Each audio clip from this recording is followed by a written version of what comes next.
कहा कि नहीं, आप हमारे प्रतिनिधि बनो, हमारे लिए, हमारे उद्देश्य के लिए आप हमारे इस समाज के अगुआ बनो। सर, कैसे आपके दिमाग में आया कि हमें राजनीतिक माध्यम से इस समाज का प्रतिनिधित्व करें? देखिए, 2012 से पहले तमाम तरीके की समाज सेवा हम लोग करते थे। चाहे कोई गरीब लड़कियों की शादी हो या समाज में किसी चीज़ की भी ज़रूरत हो, तो हम लोगों के पास एक टीम थी, तो टीम निरंतर समाज सेवा काम करती थी। उसके बाद 2012 का जब निगम का चुनाव आया, तो उस चुनाव से केवल 2 महीने पहले तो लोगों ने कहा कि भाई, जो हमारी टीम थी, साथी थे, कि समाज सेवा तो कर ही रहे हैं, तो राजनीति के माध्यम से अगर समाज सेवा करेंगे तो और ज़्यादा बेटर होगा। तो उसके बाद मैंने निर्दलीय 2012 का निगम पार्षद का चुनाव लड़ा और काफ़ी अच्छे मार्जिन से मैं वो चुनाव जीता। लगभग 5000 वोटों के आसपास से मैं चुनाव जीता था निर्दलीय का। उसके बाद 2015 में आम आदमी पार्टी ने जब विधानसभा का चुनाव लड़ा और उसमें मेरे को अपना कैंडिडेट बनाया, तो उस समय भी मैं लगभग 35000 वोटों के आसपास से मैं चुनाव जीता। और उसके बाद 2020 का चुनाव, फिर उसके बाद अब नगर निगम के चुनाव दिल्ली के अंदर कुछ ही विधानसभाएं हैं जिसमें सारी सीटें आम आदमी पार्टी जीती है। तो उसमें से एक उत्तम नगर विधानसभा भी है कि हमारी सारे चारों के चारों पार्षद जीतते हैं। तो अच्छा काम किया है, लोगों को काम पसंद आ रहा है, लोगों को ईमानदारी पसंद आ रही है, तो इसीलिए लोगों ने 4 बार आप लोगों को चुनाव जितवाया है और लोगों का सहयोग मिलता है, प्यार मिलता है, काम भी करते हैं। और यही मोटिव होता है कि लोगों का काम करें, जितनी ज़्यादा से ज़्यादा सेवा हो सकते हैं। जिस उद्देश्य के लिए हम राजनीति में मैं आया था, उस उद्देश्य में मैं मानता हूं कि हम सफल हैं उस चीज़ में। आपने जब यहाँ की जनता का प्रतिनिधित्व शुरू किया, आपने ऐसे कौन कौन से कार्य हैं जो लगा कि आपको जनहित में करना चाहिए और आपने किया? देखिए, उत्तम नगर विधानसभा में लगभग 95% अनऑथराइज कॉलोनियाँ हैं और पूरी दिल्ली के अंदर एकमात्र विधानसभा है जिसके अंदर 95% अनऑथराइज कॉलोनियाँ होने के बावजूद हम लोगों ने सीवर लाइनें डलवाई हैं। एकमात्र विधानसभा जिसके अंदर 100% अनऑथराइज कॉलोनियों के अंदर हमने सीवर लाइनें डलवा दी हैं। इसके अलावा पानी का 24 घंटे पानी का इशू था। कई कॉलोनियों के अंदर हमने पानी का इशू था, तो वो सोल्व कराया। बाकी अभी जब 2015 में हमारी सरकार बनी, तो लगभग उत्तम नगर विधानसभा में आप ये मानो कि 250 के आसपास टैंकर थे, जो टैंकरों से पानी की सप्लाई होती है। तो जब चुनाव का रिजल्ट आया, तो हमने कई कॉलोनियों के अंदर गए, तो हमने लोगों से कमिटमेंट किया था कि आपको पानी देंगे। तो जब मैंने जल बोर्ड के अधिकारियों को बुलाया चुनाव के बाद कि भाई कमिटमेंट तो कर लिया, पानी देना है, तो जल बोर्ड के अधिकारियों ने कहा कि जी ऐसे ऐसे ऐसे कर लो और यहाँ से जुड़ जाएगा पानी, तो आ जाएगा। तो मैंने कहा यार, ये तो बड़ा आसान तरीका है, 20 साल कांग्रेस का MLA रहा है, तो उसने क्यों नहीं किया? तो जल बोर्ड के अधिकारी हंसने लगे। बाद में पता चला कि एक टैंकर से, टैंकरों का जो 250 टैंकर चलते थे, तो लगभग 12 लाख रुपए महीना उन टैंकरों से उगाई करके, एक टोटल सारे टैंकरों से 12 लाख रुपए महीना उन टैंकरों से उगाई होती थी और वो उस MLA के पास, कांग्रेस के MLA के पास जाते थे। और उसके बाद बीजेपी का भी MLA आ रहा, पानी फिर भी नहीं आया, तो टैंकर फिर भी चलते रहे, तो 12 लाख रुपए उसको हर महीने आ रहे थे। कांग्रेस वाले को भी आए, बीजेपी वाले को आए, तो टैंकर क्यों बंद होते? लेकिन जब हमारी सरकार बनी, हमने 3 महीने के अंदर अंदर पूरे उत्तम नगर विधानसभा में पानी दिया। वही पानी था, कहीं कोई दूसरी जगह से तो पानी आया नहीं। वो सारा का सारा पानी हम लोगों ने सही ढंग से यूटिलाइज कराया और आज मैं मान सकता हूँ कि उत्तम नगर विधानसभा की 99% एरिया के अंदर हम लोग टूटी से पानी दे रहे हैं। 100% एरिया को टूटी से पानी दे रहे हैं हम लोग। और पानी के अलावा अनऑथराइज कॉलोनियों के अंदर जितने रोड बने हैं, अभी 34 कॉलोनियों के मैंने अभी इस महीने के अंदर हम लोगों ने उद्घाटन किए हैं। तो और अगस्त में भी 13-14 उद्घाटन नेक्स्ट मंथ में है। तो इस बार पूरे उत्तम नगर विधानसभा की जितनी भी कॉलोनियाँ, अनऑथराइज कॉलोनियाँ हैं, इनके अंदर रोड, सीवर डल गए, रोड, पानी की लाइनें आ गई, रोड नालियाँ हम लोग बनवा रहे हैं। तो एज ए MLA जो काम करना चाहिए, तो मैं 100% तो नहीं कहता, लेकिन 90% हम लोगों ने क्षेत्र के अंदर काम किए हैं। और अभी कई सारी चीज़ें और हैं। अभी एक एलिवेटेड रोड नजफगढ़ ड्रेन से लेके, ककरोला से लेके पंजाबी बाग तक सेंक्शन किया था मनीष सिसोदिया जी ने, और जल्द इस पे भी काम चालू होगा। इस पे जो उत्तम नगर में जाम की स्थिति है, वो जाम की स्थिति कम होगी। तो एक कनेक्टिविटी, अब एक उत्तम नगर टर्मिनल को भी हम हटवाने की कोशिश कर रहे हैं, क्योंकि जाम उत्तम नगर टर्मिनल की वजह से भी बहुत लगता है। इसके अलावा मेन नजफगढ़ रोड का ब्यूटिफिकेशन का काम है। अभी PWD के सेट नेक्स्ट मंथ टेंडर हो जाएंगे, तो इस नजफगढ़ रोड के मेट्रो पिलर्स के नीचे जितना भी एरिया है जो दिल्ली सरकार का है, इसके अंदर भी हम सौंदर्यकरण और पेड़ लगवा रहे हैं, स्ट्रीट लाइटें लगवा रहे हैं, कई सारे काम और इसमें बैरिकेटिंग वगैरह भी करवा रहे हैं इसके अंदर। बस स्टैंड किस तरफ जाएगा? देखते हैं इसकी 2 जगह हैं, एक राजा गार्डन में है, एक नंगली में डीटीसी की जगह, तो कोशिश करते हैं कहीं ना कहीं ये शिफ्ट हो जाए। अभी पीछे मैंने जो हमारी मिनिस्टर हैं कैलाश गहलोत जी, उनसे भी मुलाकात हुई थी। कातिशी जी जो मंत्री पीडब्ल्यूडी हैं, उनसे मुलाकात की थी कि भाई नजफगढ़ रोड पे जाम बहुत है, इसके छुटकारा के लिए कर रहे हैं हम कोशिश, जल्दी कोई ना कोई अच्छा इसके अंदर रिजल्ट आएगा। किसी भी आम इंसान के लिए 3 अति आवश्यक चीज़ें होती है, एजुकेशन, स्वास्थ्य और भोजन। तो सबसे पहले तो छात्र पे चलते हैं। एजुकेशन के लिए क्या स्थिति है आपके विधानसभा में? देखिए, उत्तम नगर विधानसभा में नहीं, पूरी दिल्ली के अंदर एजुकेशन का सिस्टम में बहुत ज़बरदस्त सुधार हुआ है। सारा देश मानता है इस बात को, बीजेपी वाले भी मानते हैं इस बात को कि भाई मनीष जी ने स्कूल अच्छे किए हैं। एक आपको मैं जब 2015 के अंदर मैं पहली बार जब विधायक बना, तो हम अपने ऑफिस में एक रजिस्टर्ड मेंटेन करते हैं जी, कि कितने लोग आए हैं, क्या काम करने के लिए आए हैं। तो मार्च से लेके और मई के महीने तक लगभग 3500 के आसपास पेरेंट्स मेरे पास आए, और उस 3500 पेरेंट्स में एडमिशन्स के लिए था लगभग 3200-3300 पेरेंट्स ऐसे थे जो अपने बच्चों का किसी प्राइवेट स्कूल में एडमिशन करवाना चाहते थे। जनरली किसी का एडमिशन नहीं हो रहा था, एमएलए के पास आता है, अपने सांसद के पास जाता है, तो हम जब टेलीफोन करके उनके एडमिशन करवाते थे। 2018 के बाद ये जो एडमिशन का सिलसिला था, पेरेंट्स तो वही 3500-4000 के आसपास हर साल आते हैं मार्च अप्रैल में, लेकिन बड़ा मज़ेदार, अब जो पहले पेरेंट्स 3200-3300 जो प्राइवेट स्कूल के एडमिशन के लिए आते थे, अब उल्टा हो गया। अब पिछले 2018 के बाद बढ़ गया है? नहीं बढ़ा नहीं, वो पेरेंट्स तो वही आ रहे हैं। तो 3200-3300 पेरेंट्स सरकारी स्कूल में एडमिशन के लिए अप्रोच करवाने के लिए आते हैं। तो ये सरकारी स्कूल में एडमिशन करना, मुझे सरकारी स्कूल में जो पहले 100, 150, 200 होता था, वो 3200-3300 के आसपास हो गया। तो बड़ा ये इस रजिस्टर को हमने मेंटेन किया। इसको 2018 के बाद हम देखें तो ये कह सकते हैं कि हमारी अचीवमेंट है, अरविंद केजरीवाल की अचीवमेंट है, मनीष सिसोदिया की अचीवमेंट है कि दिल्ली सरकार में गरीब लोगों के बच्चे पढ़ते थे और आज वो स्कूल इतने शानदार हो गए, हॉस्पिटल्स इतने शानदार हो गए। एक आदमी अगर मान लो कोई किसी को शुगर, बीपी है, तो 3-4 हज़ार रुपये की उसकी महीने की दवाई आती है, कहाँ से लेके आए बेचारे का, पेंशन उसका सहारा है। तो उन सब लोगों को हम लोग दवाई फ्री दे रखी हैं। अगर मान लीजिए, देखिए, आम आदमी पार्टी बनने से दिल्ली के 80% लोगों को हर महीने 7-8 हज़ार रुपये का बेनिफिट है। बिजली पानी तो है ही है। इसके अलावा अगर मान लो कोई महिला वर्किंग है और वो जॉब करने के लिए मान लो कहीं जाती है और उसका 3-4 हज़ार रुपये उसका बस में किराया लगता था, वो 3-4 हज़ार रुपये किराया बच गया, तो वो भी अपने बच्चों के भविष्य के लिए खर्च करेंगे। तो दिल्ली सरकार एकमात्र सरकार है कि इतनी सारी योजनाएं चलाने के बावजूद भी प्रॉफिट में है। क्यों? क्योंकि ईमानदार सरकार है, और जो पहले जो पैसा बचता था, जो बजट आता था, उसका जो पैसा बचता था उसको क्या था, पहले नेता और ये खा जाते थे अधिकारी मिलकर। लेकिन आज आम आदमी पार्टी की ईमानदार सरकार है, जो पैसा दिल्ली के लोगों का बच रहा है वो दिल्ली के लोगों के ऊपर खर्च कर रही है सरकार। आपके यहाँ दिल्ली के अलावा अदर राज्यों के भी लोग रहते हैं, पूर्वांचल से आप कह सकते हैं, यूपी से, या लगभग सभी राज्यों से लोग रहते हैं, कुछ अदर कंट्री के भी लोग रहते हैं, उनके साथ आपका समन्वय कैसा है? देखिए, जो ये अगर कोई मान लीजिए दिल्ली आ रहा है अपना घर अपना गांव छोड़ के, मान लीजिए यूपी से, हरियाणा से, बिहार से, तो उड़ीसा से, पश्चिम बंगाल से, तो वो अपना रोजी रोटी के लिए आया है। अगर उस परिवार को 5-7 हज़ार रुपये की मदद आम आदमी पार्टी की सरकार से, एक ईमानदार सरकार की वजह से मिल रही है, तो बड़ी अचीवमेंट है। प्लस जो है, जो लोग मान लीजिए पंजाब में आम आदमी पार्टी की सरकार बनी, दिल्ली का काम हम लोगों ने पंजाब में बताया, तो पंजाब के लोगों ने विश्वास किया और इतना बड़ा प्रचंड बहुमत हम लोगों को दिया। और इसके बाद अब सारा देश चाहता है कि अच्छे स्कूल हों, अच्छे हॉस्पिटल्स हों, सारा ये इंफ्रास्ट्रक्चर ठीक हो, तो सारे देश के लोग ही चाहते हैं। जब दिल्ली के अंदर हरियाणा से लोग आते हैं, अब बीजेपी वाले चुनाव में कहते थे कि हम बिजली फ्री कर देंगे, और मैं कहता था, यूपी में कहते थे कि बिजली फ्री कर, तो मैंने कहा कि भाई अगर तुम्हारी सरकार यूपी और हरियाणा दोनों जगह है तो तुम कर दो ना, वहां पर तो किसने रोका है तुम्हारे को? बिजली पानी चुनाव कर दो तुम फ्री, तो लोग विश्वास कर लेंगे तुम्हारे ऊपर। लेकिन बीजेपी ऐसा नहीं कर सकती। बीजेपी का काम केवल धर्म और जात के नाम पर राजनीति करने का है, डेवलपमेंट के नाम पर कोई चीज़ नहीं है।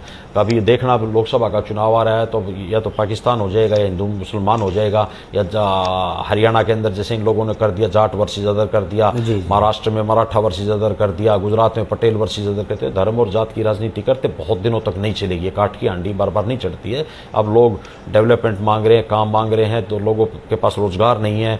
कोविड के बाद स्थिति बुरी है, तो लोग रोजगार चाहिए, और वो इसमें बीजेपी 100% फेलियर है। आपका 9 साल लगभग हो चुका है उत्तम नगर विधानसभा में। बचे हुए समय में आपके और कैसे क्या विजन है जो इस विधानसभा को आप देना चाहते हैं विकास के रूप में? एक तो उत्तम नगर का सबसे बड़ा मुद्दा है कि एक तो जाम को, एक तो इसको जाम की स्थिति ठीक हो। जी जी। एक बिंदापुर के अंदर एक हॉस्पिटल है, 2 स्कूलों के लिए हम लोग अभी ट्राई कर रहे हैं, डीडीए से और फ्लड डिपार्टमेंट से 2 स्कूलों के लिए। और क्योंकि यहाँ पर वैसे तो जगह है नहीं, अब जो स्थिति है, मान लीजिए डीडीए से कोई लैंड लेनी है, अब वो एलजी के पास, एलजी की पावर है, तो बहुत सारी अड़चने भी हैं। लेकिन ये 3 काम है, एक हॉस्पिटल और एक आपका 2 स्कूल नए बनवाने के लिए और नजरबत रोड को ब्यूटिफिकेशन के लिए, इसको जाम से छुटकारा मिले लोगों को, इनमें कोशिश में लगे हुए। सर हमारा एक और सवाल आपसे ये है कि उत्तम नगर विधानसभा के लिए जो सुरक्षा व्यवस्था है, आपके आने के बाद थाने भी बने हैं। देखिए, उत्तम नगर विधानसभा के अंदर जो मोहन गार्डन वाला थाना था, ये जगह मैंने दिल्ली पुलिस को दिलवाई और ये थाने की बहुत ज़रूरत थी, क्योंकि उत्तम नगर थाने पे बहुत ज़्यादा लोड था, तो उससे काफ़ी क्राइम में भी कुछ फ़र्क पड़ा। बाकी सीसीटीवी कैमरे हम लोगों ने बहुत लगवाए हैं, और सीसीटीवी कैमरे लगभग मैं कह सकता हूँ पूरी दिल्ली में सबसे ज़्यादा अगर कहीं सीसीटीवी कैमरे लगे तो उत्तम नगर विधानसभा के अंदर लगे हैं। 2500 के आसपास कैमरे हम लोगों ने लगवाए हैं। और इसके अलावा भी हम लोग समय समय पर डीसीपी से, एसएचओ से बात करते रहे, मीटिंग होती हैं, तो उसमें स्ट्रीट क्राइम को रोकने के लिए भी जो भी तरीका है तो दिल्ली पुलिस से टच में हैं। और सर हमने देखा है कि आपके विधानसभा खास करके उत्तम नगर और ये मोहन गार्डन वाला जो एरिया है, सबसे ज़्यादा यहाँ से लोग जॉब करने के लिए दिल्ली के बाकी हिस्सों में जाते हैं। दिल्ली और दिल्ली एनसीआर में कैब सबसे ज़्यादा यहाँ से लोगों को उठाते हैं और जॉब के लिए ले जाते हैं। क्या उनके लिए कोई ऐसी प्रॉब्लम्स तो नहीं आए, सब कुछ नॉर्मल है? देखिए, अब पहले एक बात समझिए कि पहले 100 गज के मकान में 5 आदमी रहते थे। जी जी। आज उसके अंदर 5 फ्लैट बन गए, तो लगभग उसमें 30 से 35-40 आदमी रह रहे हैं। और वो 35-40 आदमी रह रहे हैं तो पानी की भी रिक्वायरमेंट बढ़ी, सीवर की भी रिक्वायरमेंट बढ़ी है, प्लस ट्रांसपोर्टेशन की भी रिक्वायरमेंट बढ़ी है। अभी दिल्ली सरकार 5000 के आसपास इलेक्ट्रिकल बसें लेके आई है, और शायद वर्ल्ड के अंदर दूसरी ऐसी सिटी है जो जिसके अंदर इतनी ज़्यादा इलेक्ट्रिकल बसें चल रही हैं। और मेट्रो भी एक कनेक्टिविटी है, मेट्रो को भी बहुत लोग यूज़ करते हैं, और लोगों का शिफ्ट होने का कारण मोटा मोटा मेट्रो भी एक रीज़न रहा है कि कनेक्टिविटी अच्छी है। ये तो अच्छी बात है, लोग अगर बढ़ रहे हैं, लोग अगर रह रहे हैं उत्तम नगर विधानसभा। सर एक सवाल हमारा और है कि मोहन गार्डन, नाम मोहन गार्डन है, लेकिन आपको गार्डन कब मिलेगा?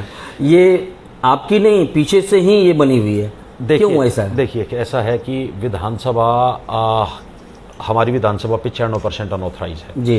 तो किसी प्लान से नहीं कटी हुई। किसी ने 5 एकड़ जमीन किसी कॉलोनाइजर ने ली, प्रॉपर्टी डीलर ने ली और उसके अंदर अपनी कॉलोनी काट दी, तो वो पार्क वार्क की जगह है नहीं। अगर प्लान तरीके से कटा होता है, आप जनकपुरी जाइए, विकासपुरी जाइए, द्वारका जाइए, वहाँ पार्क है। अब उत्तम नगर जैसी विधानसभा के अंदर पार्क नहीं है, क्यों? क्योंकि ये प्राइवेट लैंड पे बसी हुई कॉलोनी है। कोई ऑप्शन है अब आने वाले भविष्य में? देखिए, एक विपिन गार्डन वाला पार्क है, अभी उसका 1 किलोमीटर का एरिया डेवलप्ड है।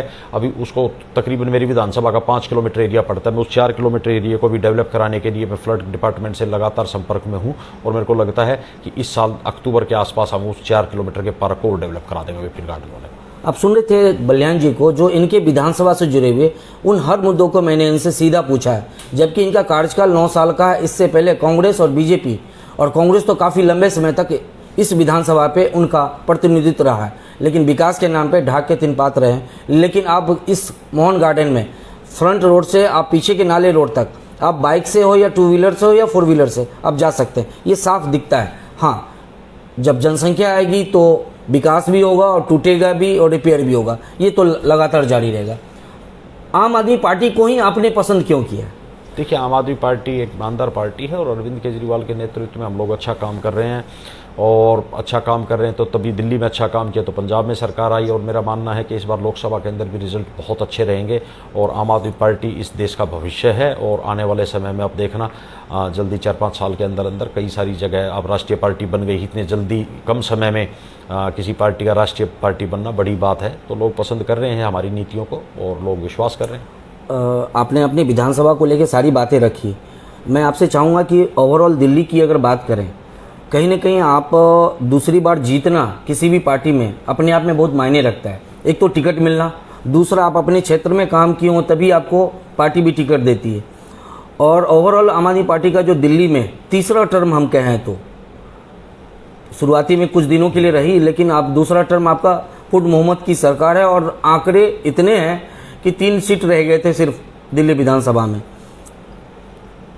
कैसा काम चल रहा है अरविंद केजरीवाल सरकार का और आपकी सरकार का? चौथी बार सरकार बनेगी और 60 से ज़्यादा सीटें आएंगी आम आदमी पार्टी की, क्योंकि आम आदमी पार्टी ने दिल्ली के अंदर काम किया है, सभी लोग अच्छा काम कर रहे हैं, सारे विधायक साथी अच्छा काम कर रहे हैं, मंत्री अच्छा काम कर रहे हैं और लोगों को विश्वास है, तभी लोगों ने 3-3 बार सरकार बनाई है और चौथी बार भी सरकार बनेगी और बड़े बहुमत से सरकार बनेगी। तो मैं सांसद को लेकर के बात करूं, आप लगभग 70 में से 67 जीत जाते हैं, लोकसभा में क्यों ऐसा होता है कि आपके एक भी सांसद नहीं आ पाते? देखिए, अब की बार आप देख रहे हैं, अब की बार बहुत अच्छे रिजल्ट्स रहेंगे। मतलब 7 में से बिल्कुल मैं कह रहा हूँ 7 सीटें आम आदमी पार्टी जीतेगी, पंजाब में 13 की 13 सीटें हम लोग जीतेंगे, क्योंकि ना लोगों को अब कि संसद के अंदर भी आवाज़ उठाने के लिए आम आदमी पार्टी के प्रतिनिधि हों तो दिल्ली के लोग समझ सकते हैं, क्योंकि बीजेपी ने पहले कहा कि पूर्ण राज्य के मुद्दे पर चुनाव लड़ा लोकसभा का, लेकिन आज वो मुद्दा हवा हो गया। बल्कि हवा क्या हो गया, जो सरकार चुनी हुई सरकार को अधिकार थे वो अधिकार और छीन लिए, एक अध्यादेश ले आए। तो इस तरीके से जिस तरीके से भारतीय जनता पार्टी बैकडोर से अपनी पावर दिखाना चाहती है, ये इस बार लोकसभा के चुनाव में लोग उसका भी जवाब आपने देखा होगा कि जब से आम आदमी पार्टी आई है सत्ता में, एलजी और सीएम साहब के बीच एक तकरार बनी रही है। देखिए, पहले जो पुराने टाइम पे एलजी या जो भी मुख्यमंत्री होते थे उनकी क्या सेटिंग होती थी आपस में, क्या सिस्टम होता था, मेरे को नहीं पता, लेकिन अरविंद केजरीवाल ने वो सारा सिस्टम बंद कर दिया। और सर, अध्यादेश जो लाया गया इस आम आदमी पार्टी सरकार को लेकर के, क्या लग रहा है ये सरकार जानबूझकर ऐसा कर रही है या इनका कुछ और भी विजन है इसके पीछे? नहीं, बिल्कुल जानबूझ के आम आदमी पार्टी को खत्म करने के लिए, आम आदमी पार्टी की काम ना कर सके इसलिए अधिकारियों को लगा रखा है, एलजी को लगा रखा है। और सुप्रीम कोर्ट के अंदर अभी सोमवार को सुनवाई है, मेरे को लगता है कि नेक्स्ट वीक में इस पर स्टे मिलेगा। और इस तरीके से तो कोई भी सरकार अपनी चला ही नहीं पाएगी, अगर जिस तरीके से भारतीय जनता पार्टी चाहती है, मोदी सरकार चाहती है कि भाई किस सरकारों की ताकत खत्म करते, अधिकारी सुने नहीं, तो कैसे काम होगा। तो मेरे को लगता है कि इसमें सुप्रीम कोर्ट संज्ञान लेके और 100% इस पर स्टे करेगा। कांग्रेस आपका साथ क्यों नहीं दे रही? आप उनसे कह तो रहे हैं। देखिए, कांग्रेस को ये मुद्दा आम आदमी पार्टी का नहीं है, ये दिल्ली के 2 करोड़ लोगों का मुद्दा है। इस पे कांग्रेस को राजनीति नहीं करनी चाहिए। जो गलत है तो उसके, अगर मान लो अब कांग्रेस की सरकार राजस्थान में है, कर्नाटका में है, अगर बीजेपी, अगर मान लो ये मोदी सरकार वहां भी ये कर देगी, और अभी आपने हिमाचल का इशू देखा कि राज्यपाल ने, तो ये सारे देश के संविधान पे खतरा है। कांग्रेस को इस बारे में निर्णय लेना चाहिए, सोच समझ के लेना चाहिए, दिल्ली के आम आदमी पार्टी के लिए नहीं, दिल्ली के लोगों के पक्ष में आना चाहिए। इसमें आम आदमी पार्टी जितने कम समय में 2 राज्यों तक पूर्ण बहुमत की सरकार है और कई राज्य में आपकी उपस्थिति दर्ज हो गई, आप नेशनल पार्टी बन चुके हैं, क्या अरविंद केजरीवाल जी आने वाले नेशनल राजनीति में अपनी जगह स्थापित करेंगे? बिल्कुल स्थापित करेंगे। और आप देखना कि बीजेपी का तोड़ अब कांग्रेस नहीं है, बीजेपी का तोड़ कांग्रेस नहीं, आम आदमी पार्टी है। आम आदमी पार्टी वर्सेस बीजेपी, कांग्रेस कहीं नहीं है टक्कर में, कांग्रेस खत्म हो गई। पीएम के रूप में बिल्कुल, अगर क्या नाम अरविंद केजरीवाल अच्छा काम कर रहे हैं और देश को एक पढ़ा लिखा प्रधानमंत्री चाहिए तो अरविंद केजरीवाल जी होने चाहिए। हमने देखा कि महागठबंधन को लेकर के जो बिहार में बैठक हुई और तुरंत बाद आपके ट्वीट आए और आप ट्रेंड किए लगभग चैनलों पर नरेश बलियान के रूप में। तो मैं आपके विधानसभा में रहता हूं, तो मैं भी उसको बड़ा सीरियसली देखा, पढ़ा उसको। एकाएक ऐसा क्यों हुआ? बिहार में मीटिंग हुई, बिहार में सारे महागठबंधन और सभी पार्टी बैठे थे, आप दिल्ली में थे, इतना करंट रिएक्शन? देखिए, कांग्रेस ने उस समय, कांग्रेस को निर्णय उसी टाइम लेना चाहिए था कि भाई ये आम आदमी पार्टी का साथ देने के लिए नहीं, दिल्ली के लोगों का साथ देने के लिए, देश का संविधान बचाने के लिए कांग्रेस को तुरंत स्टैंड लेना चाहिए था।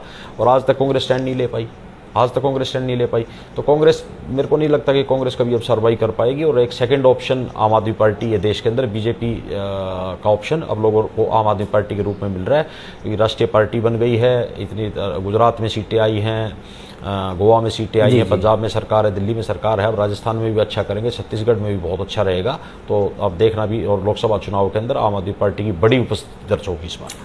आपने कहा कि पार्टी जो है सो बड़े रूप में आ रही है, तो लोकसभा को लेकर के जो लगातार एक विपक्ष पार्टी का एक साथ आना, आम आदमी पार्टी का उसमें रोल कहाँ है? स्वतंत्र रूप से आम आदमी पार्टी पूरे देश में लड़ेगी या महागठबंधन के साथ जाने की संभावना हो सकती है? देखिए, आज स्थिति बीजेपी को हराना जरूरी है, क्योंकि आज रोजगार नहीं है लोगों पे, धर्म के नाम की, जात के नाम की राजनीति में इतना जहर घोल दिया इन लोगों को, इनको हटाना है। और इनको हटाने के लिए अगर कुछ कॉम्प्रोमाइज़ आम आदमी पार्टी को करने पड़े तो मेरे को लगता करने चाहिए, जैसे कि अध्यादेश बिल को लेकर के। हाँ, अध्यादेश देखिए, इसमें सारे पार्टियों को, इसमें अरविंद जी सारी जगह मिले हैं और कांग्रेस का रुख अब तक साफ नहीं है, तो कांग्रेस को अपना रुख साफ करना चाहिए। वहीं यूसीसी को लेकर के आम आदमी पार्टी ने तुरंत ही कहा कि सैद्धांतिक रूप से हम इस कानून के साथ हैं। बिल्कुल बिल्कुल साथ हैं आम आदमी पार्टी, और होना भी चाहिए। एक यूसीसी में आपको अच्छी बातें क्या लगी जो आपको लगा कि ये लागू होनी चाहिए? देखिए, एक देश के अंदर एक ही कानून चलना चाहिए, और बीजेपी तो अब इसको चुनाव के नज़दीक लेके आई है, इसको तो राजनीति से जोड़ के देखना चाहिए, लेकिन ये अगर लागू होता है तो देश के लोगों को फ़ायदा होगा इसके अंदर। और एक लास्ट हम आपसे ये कहना चाहेंगे कि जनता को क्या कहना चाहेंगे? एकदम पार्टी से ऊपर उठकर नरेश बलियान जी अपने खुद को इससे बाहर रख करके जनता को क्या मैसेज देंगे? देखिए, मैंने लगभग 12 साल हो गए निगम पार्षद भी रहा हूँ, एमएलए भी रहा हूँ, तो एमएलए भी हूँ, तो मैंने अपना काम ईमानदारी के साथ करने की कोशिश की है। आज तक कोई एक सिंगल आदमी पूरी विधानसभा के अंदर ये नहीं कह सकता कि मैंने किसी को नाजायज़ परेशान किया हो या किसी भी तरीके से कोई। तो मेरी उम्मीद, मेरी कोशिश होती है कि मैं उत्तम नगर विधानसभा के क्षेत्र के लोगों को अपना वोटर नहीं मानता, अपने परिवार का सदस्य मानता हूं, और अपने परिवार के सदस्य की तरह इन लोगों को ट्रीट करता हूं।